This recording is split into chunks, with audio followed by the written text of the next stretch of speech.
Hello bachcho, let's read this question. The question says, a simple pendulum oscillating in air has a period of √3 seconds. If it is completely immersed in non-viscous liquid having density 1/4 of the material of the bob, the new period will be. Key concept.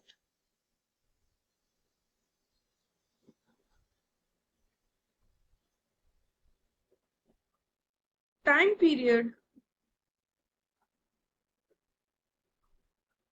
of simple pendulum.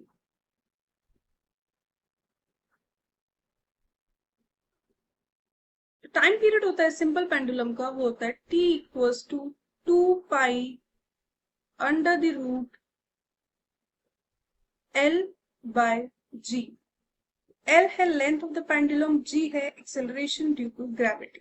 अब question में हमें given है कि time period oscillating in air का है √3s, और जब उस पेंडुलम को हमने एक इमर्ज कर दिया नॉन विस्कस लिक्विड में जिसकी डेंसिटी है 1/4 ऑफ द मटेरियल, तो न्यू टाइम पीरियड क्या होगा वो हमें कैलकुलेट करना है.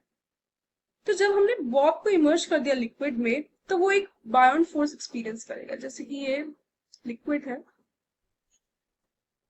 और बॉब को इसमें इमर्ज कर दिया है, तो एक बायोन फोर्स एक्सपीरियंस करेगा.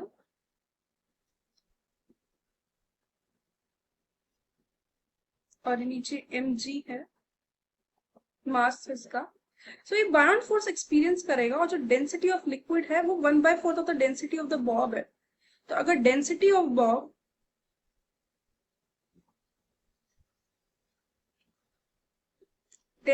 बॉब को हम रो कंसीडर कर रहे हैं और वॉल्यूम ऑफ बॉब को v कंसीडर कर रहे हैं, तो डेंसिटी ऑफ द लिक्विड हो जाएगा 1/4 of density of bob. So density of liquid equals to ρ/4. अब बॉयंट फोर्स हम कैलकुलेट कर लेते हैं, तो बॉयंट फोर्स हो जाएगी density of liquid into volume into g. So buoyant force equals to density of liquid ρ/4 into volume v into g. तो जो हमारा वेट ऑफ द बॉब आया,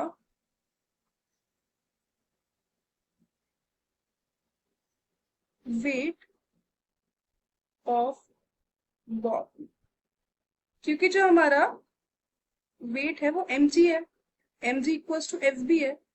तो जो हमारा mg m-g कर देते हैं इसको, क्योंकि कुछ ना कुछ चेंज आएगा इसमें.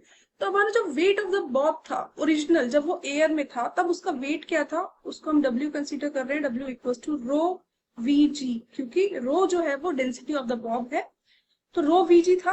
अब हमें नेट फोर्स कैलकुलेट करनी है बॉब पे, कि जो इफेक्टिव वेट होगा बॉब का क्या होगा जब वो सबमर्ज्ड है लिक्विड के अंदर.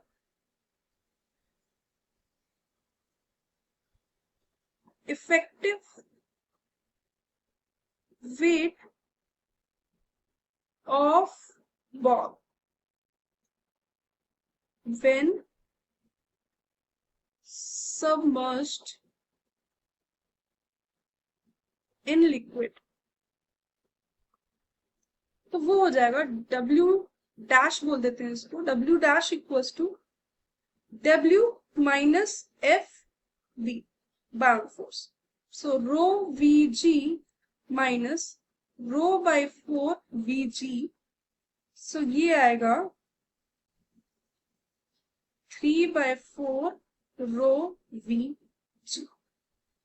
सो अब हमें जो इफेक्टिव ग्रेविटेशनल एक्सेलरेशन जो लग रही होगी वो कैलकुलेट करना है. सो g डैश ये होगी हमारी effective gravitational acceleration equals to w dash by mass. w dash हमारा है 3/4 ρ/vg, और मास हो जाएगा डेंसिटी इंटू वॉल्यूम, तो डेंसिटी इंटू वॉल्यूम यहां से आया 3g/4. सो हमारा इफेक्टिव ग्रेविटेशनल एक्सेलरेशन आई है g dash equals to 3g/4. अब हमें न्यू टाइम पीरियड कैलकुलेट करना है। तो new time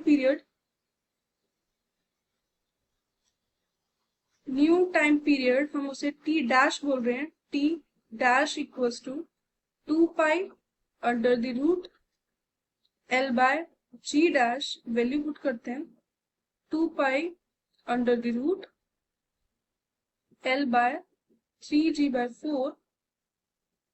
so t dash equals to 2 pi 4l/g। इसे इक्वेशन 1 कंसीडर कर लेते हैं। अब क्वेश्चन में जो हमें गिवन था कि जब पेंडुलम बहुत एयर में था तो उसका जो टाइम पीरियड था वो √3 था। सो जब वो एयर में था तो उसका टाइम पीरियड t कंसीडर करते हैं, तो 2 pi under the root l/g equals to √3 according to the question. यहाँ से अब हम रूट l/g की वैल्यू कैलकुलेट कर लेते हैं। तो रूट l/g आ रहा है, रूट l/g इक्वल्स टू √3/2 पाई, 2 पाई नीचे चला गया है। सो इस वैल्यू को हम पुट कर देते हैं इक्वेशन 1 में। So t dash equals to 2 pi under the root 4l। यहाँ पे हमारा इक्वेशन 1 में 3 रह गया था, 3 is also here. So 4l/3g equals to 2 pi into l/g की वैल्यू है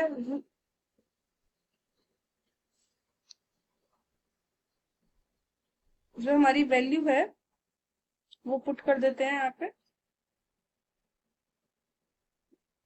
2/√3 into under the root l/g की वैल्यू है √3/2 पाई। 2 पाई से 2 पाई कैंसिल आउट हो गया, √3 कैंसिल आउट हो गया, तो हमारे पास बचा 2। So t dash equals to 2 seconds। So the final answer is option C. Hope you understood it well. Best of luck.